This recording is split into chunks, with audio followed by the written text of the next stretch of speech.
Welcome dear students, स्वागत है आप सभी का आपके अपने YouTube चैनल माइनिंग ट्यूटोरियल 2.1 पर, जिसका एकमात्र उद्देश्य है आपको आपके लक्ष्य तक पहुंचाना, यानी माइनिंग सेक्टर में माइनिंग की अलग अलग कंपनियों में आपको गवर्नमेंट सर्विस दिलवाना।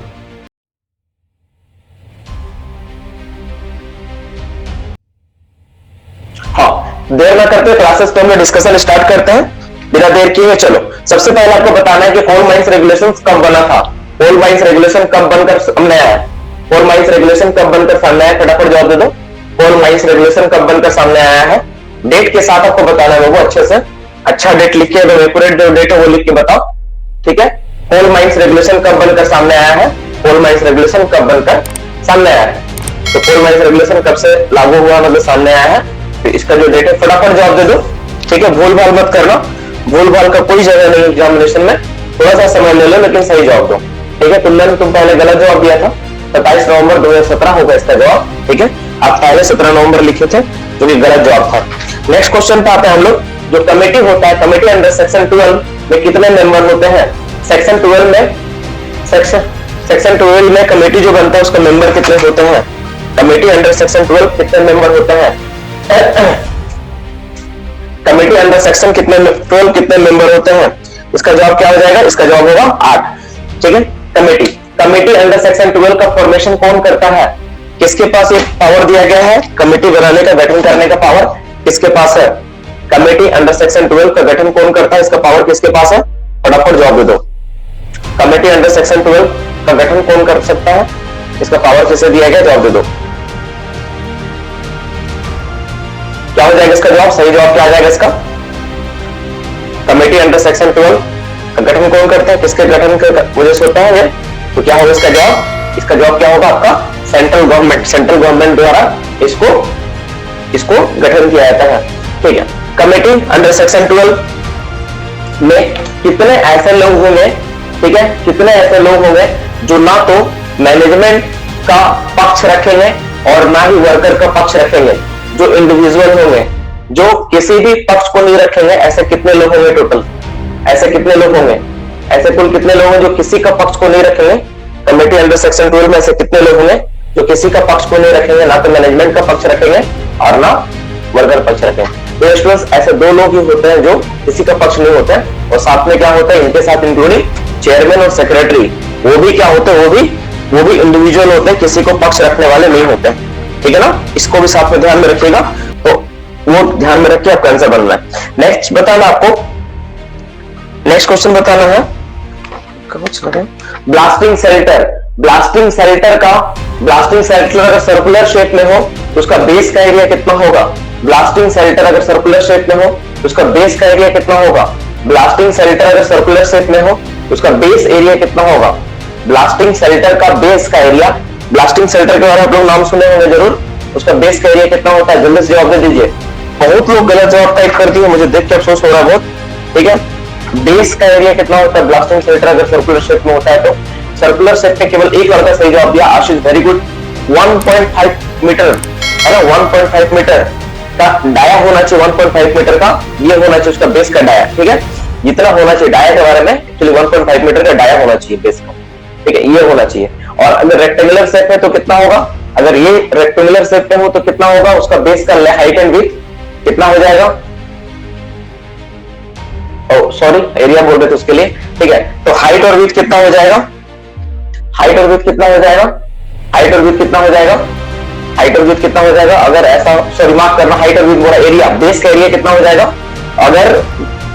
अगर मेरा रेक्टेंगुलर शेप है, ठीक है ना, तो उस केस में बेस का साइज क्या होगा, लेंथ और विड्थ क्या होगा? बेस का साइज क्या होगा, लेंथ और विड्थ क्या होगा, ये आपको बताना है, ठीक है। बेस का साइज क्या होगा, लेंथ और विड्थ बताना आपको। इसका जवाब क्या हो जाएगा? ठीक है, 1.2 मीटर इंटू 1.2 मीटर नॉर्मली ये होना चाहिए, और हाइट किसी भी हालत में ये नहीं होना चाहिए, कम नहीं होना चाहिए। नेक्स्ट क्वेश्चन बताना है, कितना साउंड होने पर हम लोग कितना साउंड होने पर हम लोग क्या करते हैं? प्रोटेक्टिव इक्विपमेंट प्रोवाइड करते हैं। कितना साउंड होने पर हम लोग प्रोटेक्टिव इक्विपमेंट को प्रोवाइड करवाते हैं? वर्कर को प्रोटेक्टिव इक्विपमेंट देना पड़ेगा। कितना साउंड होने पर हम लोग वर्कर को प्रोटेक्टिव इक्विपमेंट प्रोवाइड करवाते हैं? इसका जवाब क्या हो जाएगा? 115 डेसिबल। 115 डेसिबल का साउंड होने पर हम लोग वर्कर का प्रोटेक्टिव इक्विपमेंट प्रोवाइड करवाते हैं। डेंजर लिमिट क्या है? साउंड का डेंजर लिमिट क्या है? साउंड का डेंजर लिमिट कितना है? जल्दी से जवाब दे दो, साउंड का डेंजर लिमिट क्या है? ठीक है, साउंड का डेंजर लिमिट क्या है? फटाफट जवाब दे दो। साउंड का डेंजर, किताब से पूछ रहा हूं तो मुझे खुद कॉन्फिडेंस अजीब लग रहा है, मैं डायरेक्ट पूछता हूं, इसको बंद करके छोड़ो, ऐसे पूछता हूं, ज्यादा मजा आएगा। बताओ नेक्स्ट क्वेश्चन, आज के डेट में मिनिमम शॉर्ट फायरिंग करने के लिए क्या क्वालिफिकेशन चाहिए? शॉर्ट फायरिंग करने के लिए, मिनिमम शॉर्ट फायरिंग करने के लिए क्या क्वालिफिकेशन चाहिए? कौन सा सर्टिफिकेट होना चाहिए शॉर्ट फायरर के पास, तब वो शॉर्ट फायरिंग कर सकता है? Good, very good. उसके पास कौन सा सर्टिफिकेट होना चाहिए? सरदार सर्टिफिकेट, सरदार का सर्टिफिकेट होना चाहिए, सरदार का सर्टिफिकेट वाले ही शॉर्ट फायरिंग कर सकते हैं। फ्लाई रॉक को प्रिवेंट करने के लिए किस तरह का कंट्रोल ब्लास्टिंग टेक्निक अडॉप्ट किया जाता है? फ्लाई रॉक को प्रिवेंट करने के लिए कौन सा कंट्रोल ब्लास्टिंग टेक्निक हम अडॉप्ट करते हैं? ऐसे पूछता हूँ, किताब से बहुत डिस्टर्ब हो रहा था, डायरेक्ट पूछता हूँ। फ्लाई रॉक को प्रिवेंट करने के लिए हम कौन सा कंट्रोल ब्लास्टिंग टेक्निक हम इस्तेमाल करते हैं? उसको बोलते हैं हम लोग मफल्ड ब्लास्टिंग टेक्निक, बोलते हैं हम लोग मफल्ड ब्लास्टिंग टेक्निक का हम लोग प्रयोग करते हैं।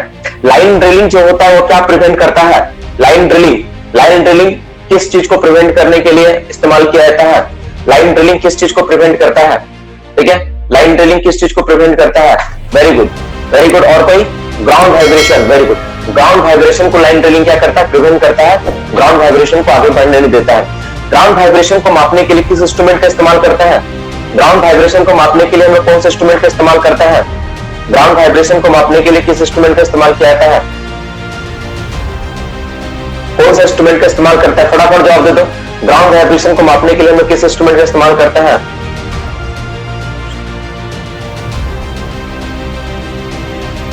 किसका इस्तेमाल करते हैं हम लोग ग्राउंड वाइब्रेशन को मापने के लिए? हम लोग सिस्मोग्राफ का इस्तेमाल करते हैं, सिस्मोमीटर जो होता है उसका इस्तेमाल करते हैं ग्राउंड वाइब्रेशन को जानने के लिए। ठीक है, अगर कास्टिंग अगर ओपन कास्ट में कर रहे हो तो ओपन कास्ट में जो ब्लास्टिंग करते हैं उसमें नोनल, ठीक है, नोनल का विशेष प्रॉपर्टी क्या है? नोनल का डाया कितना होता है पहले बताओ। नोनल का डाया कितना होना चाहिए? ब्लास्टिंग जो करते हैं ओपन कास्ट में नोनल का डाया कितना होता है? नोनल का डाया कितना होता है? फटाफट जवाब दे दो। नोनल का डाया कितना होता है? कितना होता है? बस 2 लोग जवाब दे पाए, 5 mm। ठीक है, नोनल का डाया कितना होता है? और कोई दे रहा है क्या? और 3 4 5 6 7 8 5 6 लोग जवाब दिए 5 mm। नोनल का डाया कितना होना चाहिए? 5 mm नोनल का डाया होता है। नेक्स्ट क्वेश्चन पाता हूं, नेक्स्ट क्वेश्चन पाते हैं। नेक्स्ट क्वेश्चन बोलता है एक्सप्लोसिव वेन का माइंस एरिया में स्पीड कितना होना चाहिए? एक्सप्लोसिव वेन का माइंस एरिया में स्पीड कितना होना चाहिए? जल्दी से जवाब दे दो। इसका जवाब सबको पता होना चाहिए। एक्सप्लोसिव वेन का माइंस एरिया में स्पीड कितना होना चाहिए? कितना होगा? मैक्सिमम कितना होगा? नॉट एक्सीडिंग 25 km/h, ये स्पीड होना चाहिए उसके पास एक्सप्लोसिव वेन का स्पीड। एक्सप्लोसिव वेन में जो मार्क किया रहेगा एक्सप्लोसिव, उस लेटर का साइज क्या होगा? एक्सप्लोसिव वेन में लिखा हुआ एक्सप्लोसिव लेटर का साइज क्या होगा? फटाफट जवाब दे दो। उसका हाइट कितना होता है? फटाफट जवाब दे। रोहित, इसको आप थोड़ा चेंज कर लेना बाबू, 25 सेंटीमीटर होगा, है ना? 25 सेंटीमीटर। और डेटा पुराना बुक में 15 सेंटीमीटर, उसको बदल कर क्या कर दिया गया? 25 सेंटीमीटर। और इसका कलर और बैकग्राउंड कलर क्या होगा? इसका कलर और बैकग्राउंड कलर क्या होगा? जिसको नहीं पता जल्दी से नोट डाउन कर लो। नहीं, नया वाला 25 सेंटीमीटर है, तो क्या होगा? इसका कलर और बैकग्राउंड कलर क्या होगा? ठीक है, कलर और बैकग्राउंड कलर क्या होगा? जल्दी में जवाब दे दो। कलर क्या होगा? बैकग्राउंड कलर क्या होगा? गुड। तो ये जो लिखा रहेगा रेड कलर में 25 सेंटीमीटर का हाइट होना चाहिए और बैकग्राउंड में 25 सेंटीमीटर का, सॉरी, बैकग्राउंड का कलर क्या होना चाहिए? व्हाइट कलर का होना चाहिए और रेड कलर में लिखा हुआ रहना चाहिए एक्सप्लोसिव। एक्सप्लोसिव वैन में कितना हम लोग फायर एक्सटिंग्विशर रखते हैं? एक्सप्लोसिव वैन में कितना सारा फायर एक्सटिंग्विशर रखा जाता है? एक्सप्लोसिव वैन में कितना सारा फायर एक्सटिंग्विशर रखा जाता है? फटाफट जवाब दो सुमित, सॉरी जल्दी जवाब दो सुमित, फटाफट। कितना फायर एक्सटिंग्विशर रखते हैं? तो एक्सप्लोसिव वैन में हम लोग 2 फायर एक्सटिंग्विशर रखते हैं, 2 फायर एक्सटिंग्विशर रखते हैं। ठीक है, नेक्स्ट क्वेश्चन पे आते हैं। नेक्स्ट क्वेश्चन का जवाब दो कि दो माइंस ओपन कास्ट में बाउंड्री से 2 माइंस का बीच का दूरी कितना होना चाहिए? बाउंड्री के पास 2 माइंस का बीच का दूरी मिनिमम कितना रखना है? 2 माइंस ओपन कास्ट और दोनों बाउंड्री से उस माइंस का दूरी कितना होना चाहिए, है ना? बाउंड्री से माइंस का दूरी कितना होना चाहिए? ओपन कास्ट माइंस में कितना दूर तक कर सकते हैं हम लोग? इसका जवाब क्या हो जाएगा? 7.5 मीटर होना चाहिए। ठीक है, ओपन कास्ट में जो शेल्टर है वो ब्लास्टिंग साइट से कितना दूर रखना है? शेल्टर का डिस्टेंस कितना होगा ब्लास्टिंग साइट से? ब्लास्टिंग साइट से शेल्टर का दूरी कितना होता है? फटाफट जवाब दे दो। ब्लास्टिंग साइट से शेल्टर का दूरी कितना होगा? जल्दी से जवाब दे दो। तो क्या हो जाएगा इसका जवाब? 150 मीटर। 150 मीटर होना चाहिए। 150 मीटर से सामने हम लोग नहीं रह सकते। ठीक है, नेक्स्ट क्वेश्चन पे आते हैं। जब दो एक्सप्लोसिव दो एक्सप्लोसिव वेन एक साथ होल को चार्ज कर रहा हूं तो सेम बेंच में उसकी दूरी कितनी होगी? दो होल को अगर एक साथ चार्ज करना हो, सेम एक्सप्लोसिव वेन अलग अलग एक्सप्लोसिव वेन द्वारा चार्ज करना हो तो सेम बेंच पे उन दोनों की वेन की दूरी कितनी होगी? एक्सप्लोसिव वेन की दूरी कितनी होगी? Good, very good. कितना दूरी होगा उसका? 60 मीटर। और अगर बेंच अगर दूसरा बेंच हो तो कितना रेडियस में होना चाहिए? कितना रेडियस का डिस्टेंस होना चाहिए? कितना रेडियस होना चाहिए? Very good, very good. The perfect answer is 20 meter. Good. Dumper का ओबी बेंच के ऊपर स्पीड कितना होगा? ओबी बेंच के ऊपर डंपर का स्पीड कितना होता है? ओबी बेंच के ऊपर डंपर का स्पीड कितना होता है? फटाफट जवाब दे दो। ओबी बेंच के ऊपर डंपर का स्पीड कितना होता है? जल्दी, वेरी गुड, वेरी गुड। ठीक है, ओबी बेंच के ऊपर डंपर का स्पीड कितना होता है? तो ओबी बेंच के ऊपर डंपर का स्पीड कितना होता है? 15 kilometre per hour maximum speed होना चाहिए, 15 किलोमीटर पर आवर से ज्यादा नहीं होना चाहिए। ठीक है, ओबी बेंच हो गए। दो डंपर जो चल रहे हो तो उनका बीच का दूरी कितना होना चाहिए? चलते समय दो डंपर का बीच का दूरी कितना होना चाहिए? चलते समय दो डंपर का बीच का दूरी कितना मेंटेन करना है? अच्छे से सोच के जल्दी से जवाब दो। चलते समय दो डंपर का बीच का दूरी कितना होना चाहिए? ठीक है, ठीक है, कितना जवाब होना चाहिए? दो डंपर का बीच का दूरी कितना मेंटेन करना है? 30 मीटर का मिनिमम 30 मीटर डिस्टेंस होना चाहिए। ठीक है, 30 मीटर का दूरी होना चाहिए। नेक्स्ट क्वेश्चन पे आते हैं। नेक्स्ट क्वेश्चन पे आते हैं। माइंस में अगर इंटेंशनल फ्लडिंग करना हो, इंटेंशनल फ्लडिंग करने का, ठीक है, नोटिस हम लोग कितने दिन पहले देंगे? माइंस में इंटेंशनल फ्लडिंग करने का नोटिस कितने दिन पहले दिया जाता है? माइंस में अगर इंटेंशनल फ्लडिंग करना हो तो नोटिस कितने दिन पहले देंगे? फटाफट जवाब दे दो। माइंस में अगर इंटेंशनल फ्लडिंग करना हो तो नोटिस कितने दिन पहले देंगे? तो नोटिस देते हैं हम लोग 14 डेज पहले। और किसको देते हैं? किसको देते हैं नोटिस 14 डेज पहले हम लोग? किसको देते हैं? फटाफट जवाब दो अच्छे से सोच समझ के। ठीक है, किसको देते हैं नोटिस? ठीक है, किसको किसको नोटिस देते हैं हम लोग? सीआई एंड आरआई को देना होता है। ठीक है, 14 डेज पहले सीआई एंड आरआई दोनों को देना पड़ता है। ठीक है, एक्सीडेंट का जो नोटिस है डिस्प्ले बोर्ड में हम लोग को दिखाना पड़ेगा। मेरे को एक्सीडेंट हो गया तो उसका नोटिस हमें डिस्प्ले बोर्ड में दिखाते हैं। कितना दिनों के लिए दिखाएंगे? कितना दिन तक दिखना चाहिए वहां पर डिस्प्ले बोर्ड में? वेरी गुड, कितना दिन तक दिखना चाहिए? फटाफट जवाब दे दो बाकी लोग जो नहीं दे पा रहे हैं। Very good, roll number 61, very good. और 59, वेरी गुड। ठीक है, कितने दिन पहले दिखना चाहिए? 14 डेज तक वो दिखना चाहिए। 14 डेज तक नोटिस बोर्ड में लगा कर रखना पड़ेगा। जो डीजीएमएस जो कंट्राबैंड्स देते हैं वो कौन सा फॉर्म में होता है? डीजीएमएस द्वारा दिया जाने वाला कंट्राबैंड्स कौन सा फॉर्म में होता है? कौन सा फॉर्म में दिया जाता है? कंट्राबैंड्स जो डीजीएमएस देते हैं हम लोग कौन सा फॉर्म में देते हैं? ठीक है, वेरी गुड। कौन सा फॉर्म में होता है? वेरी गुड, फटाफट जवाब दो। जिसको नहीं पता है वो आंसर क्वेश्चन आंसर को लिख ले, मैं लिखवा रहा हूं। तो जो कंट्राबैंड्स देते हैं वो कौन सा फॉर्म में होता है? फॉर्म 6 में।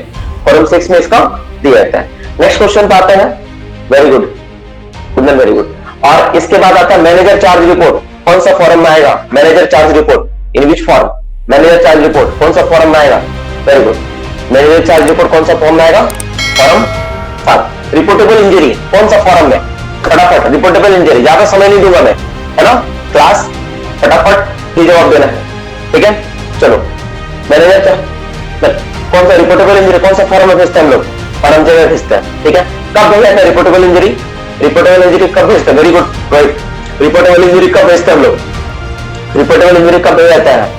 ठीक है, रिपोर्टेबल इंजरी कब भेजा जाता है? फटाफट जवाब दो।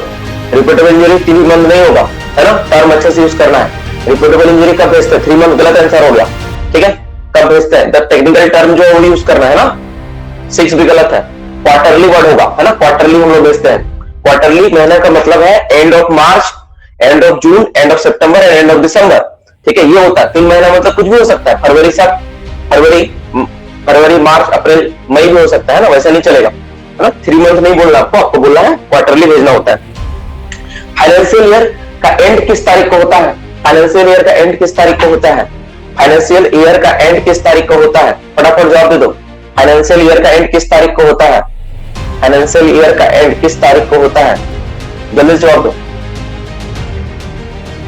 फाइनेंशियल ईयर का एंड किस तारीख को होता है? वेरी गुड, फाइनेंशियल ईयर का एंड कब होता है? ठीक है, फाइनेंशियल ईयर का एंड होता है 31 मार्च को होता है। ठीक है, कैलेंडर ईयर का एंड कब होता है? 31 दिसंबर को होता है ना। फाइनेंशियल ईयर हम लोग 1 अप्रैल से 31 मार्च तक चलते हैं, फाइनेंशियल ईयर होता है। ठीक है, नेक्स्ट क्वेश्चन पे आते हैं, बहुत इंटरेस्टिंग सवाल है ये वाला। ठीक है, जो हम लोगों को गोफ है, गोफ किस वर्किंग में आएगी?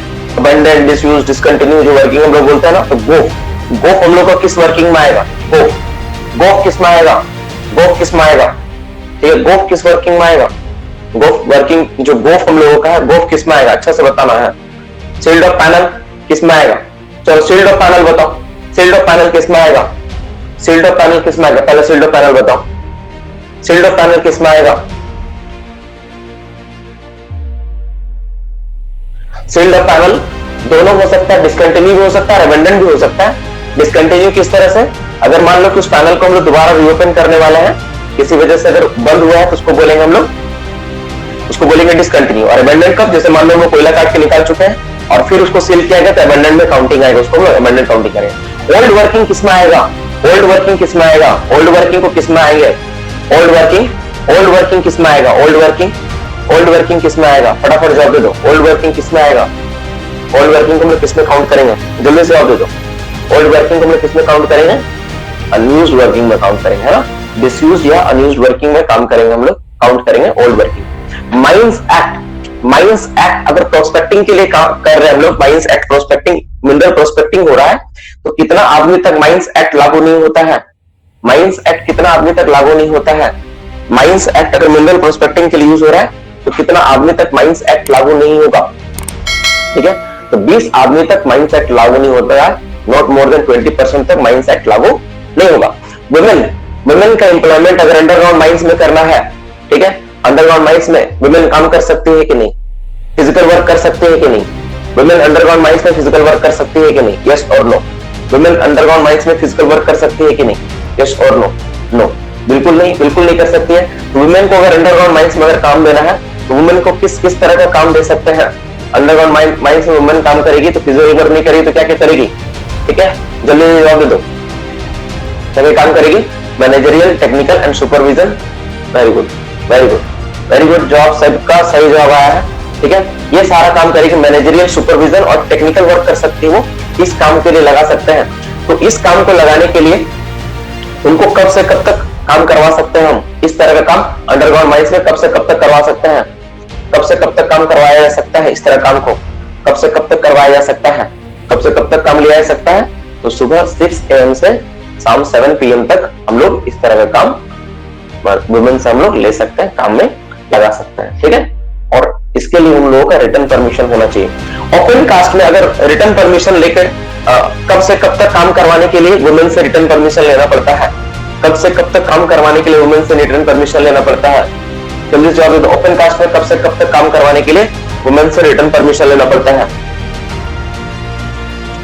जल्दी जवाब दे दो बाबू,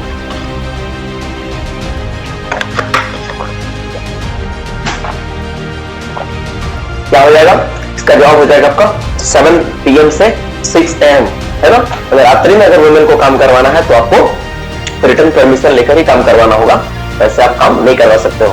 मैटरनिटी लीव, मैटरनिटी लीव कितने दिनों का होता है, मैटरनिटी लीव कितने दिनों को होता है, मैटरनिटी लीव कितने दिनों को होता है, मैटरनिटी लीव कितने दिनों को होता है, मैटरनिटी लीव कितने दिनों का होता है, जल्दी जवाब दे दो, मैटरनिटी लीव कितने दिनों का होता है, कितने सप्ताह का होता है, दिन तो नहीं होगा, कितने सप्ताह का होता है, मैटरनिटी लीव कितने सप्ताह का होता है,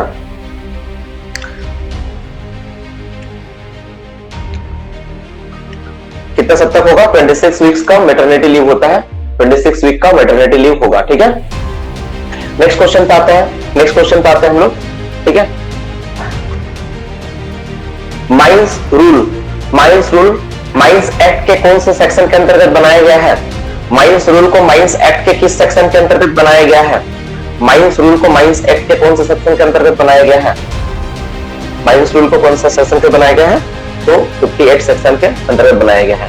ये माइंस रूल, ठीक है, ये माइंस रूल किस माइंस में लागू होंगे, माइंस रूल कौन सा माइंस में लागू होता है, माइंस रूल किस माइंस में लागू होगा,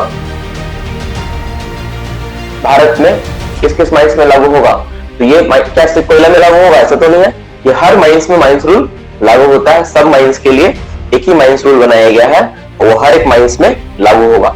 रेगुलेशन अलग अलग है ना, रेगुलेशन सबका अलग है, लेकिन माइंस रूल एक ही है, ये हर माइंस में लागू होता है। जो हम लोगों का रेस्क्यू रूल है, रेस्क्यू रूल, रेस्क्यू रूल कौन सा ईयर में बनकर तैयार हुआ है, रेस्क्यू रूल, रेस्क्यू रूल कौन सा ईयर में बनकर तैयार हुआ है, रेस्क्यू रूल कौन सा ईयर में बनकर तैयार हुआ है, वेरी गुड, रेस्क्यू रूल कौन सा ईयर में बनकर तैयार हुआ है, ठीक। जितने भी वर्कर माइंस में काम करते हैं उन सब के लिए, उन सबको किस तरह का रेस्क्यू ऑपरेटर्स पहन कर जाना जरूरी है? उस ऑपरेटर्स का पूरा नाम क्या है? किस तरह का रेस्क्यू ऑपरेटर्स पहन कर जाना अनिवार्य है? हर तरह का माइंस में जाना पड़ेगा, डिग्री 1, डिग्री 2, डिग्री 3 पहन कर जाना अनिवार्य है। SCBA पूरा नाम क्या है? पूरा नाम क्या है? SCBA का पूरा नाम क्या है? SCBA का पूरा नाम क्या है? सेल्फ कंटेंट क्या है? Self content breathing operator. ठीक है, SCBA का पूरा नाम क्या है? Self content breathing operator. जब हम लोग ग्राम्स रेशियो निकालते हैं तो ग्राम्स रेशियो का फॉर्मूला होता है डैश बाय O2 कंज्यूम। तो ऊपर में क्या होगा? Dash by O2 consume, grams ratio में dash by O2 consume, dash की जगह क्या होगा? Dash by O2 consume, dash की जगह क्या होगा? डैश की जगह क्या होगा? डैश की जगह क्या होगा? डैश बाय O2 कंज्यूम, तो डैश की जगह क्या होगा? डैश की जगह क्या होगा? CO form by O2 consume या CO produce by O2 consume. तो CO फॉर्म होगा वहां पे, ये होना चाहिए। ठीक है, मीथेन का एक्सप्लोसिव लिमिट क्या है? मीथेन गैस का एक्सप्लोसिव लिमिट क्या है? मीथेन गैस का एक्सप्लोसिव लिमिट क्या है? फटाफट जवाब दे दो। मीथेन गैस का एक्सप्लोसिव लिमिट क्या है? एक्सप्लोसिव रेंज क्या है? एक्सप्लोसिव लिमिट, एक्सप्लोसिव रेंज क्या है? ठीक है, इसका क्या होगा? 5.4 से 14.8, ये है मीथेन गैस का एक्सप्लोसिव लिमिट। ठीक है, non cooking coal, non cooking coal जो है किस बेसिस पे उसको डिवाइड किया गया है? नॉन कुकिंग कोल को किस बेसिस पे डिवाइड करते हैं? नॉन कुकिंग कोल को किस बेसिस पे डिवाइड किया गया है? नॉन कुकिंग कोल को किस बेसिस पे डिवाइड किया जाता है? फटाफट जवाब दे दो। नॉन कुकिंग कोल को किस बेसिस पे डिवाइड किया जाता है? उसको डिवाइड करते हैं हम लोग GCB gross calorific value, GCB पे डिवाइड करते हैं, ग्रॉस कैलोरीफिक वैल्यू पे डिवाइड करते हैं। Next question, non cooking coal कितना से कितना तरह का आता है? नॉन कुकिंग कोल का टाइप्स क्या है? कितने तरह का आता है नॉन कुकिंग कोल?